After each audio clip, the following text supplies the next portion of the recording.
Bonjour, Renaud Poirier de Légumes chez Renaud. Aujourd'hui, on va vous parler des semis au jardin.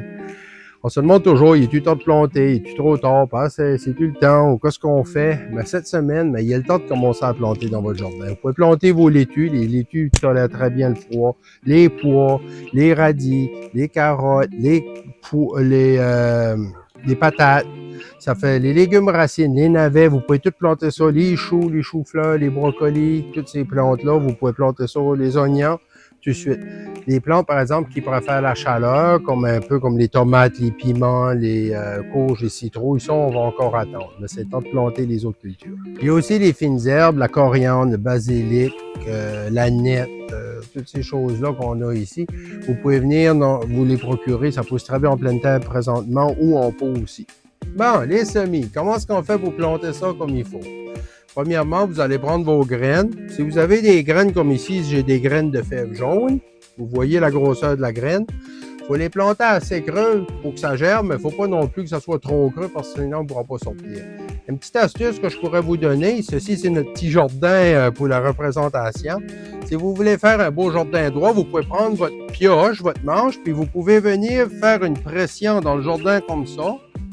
Puis ça vous fait un beau saillant. Comme ça, vous avez seulement besoin d'arriver puis planter les graines dans le fond.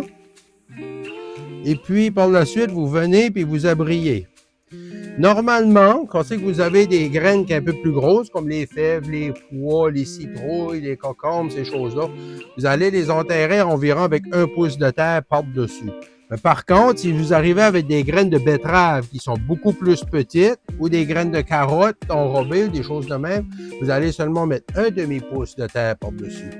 Une autre chose qui est vraiment important, un coup vous avez fini de semer, il faut vraiment bien arroser vos semis parce que les graines, eux autres, il faut qu'ils fassent un bon contact avec la terre. Ça fait vous venez saper votre terre par-dessus la graine pour que l'humidité de la terre, la graine soit capable de l'absorber. Ça, c'est très important, surtout les graines enrobées. Ça fait quand vous allez venir à vérifier vos semis, s'ils sont bien arrosés, vous allez prendre une poignée de terre aux côtés des semis. Vous allez toujours vérifier si la poignée de terre se tient. Si ça se tient ensemble de même, ça fait une boule, c'est passé. Si ça ne se tient pas, continuez à arroser. Puis quand vous avez des graines enrobées, n'ayez pas peur de creuser aux côtés. Ça, des fois, vous arrosez, mais c'est seulement le dessus. Il faut vraiment que l'humidité descende un bon 6 pouces dans le sol pour que le sol reste humide durant toute la journée.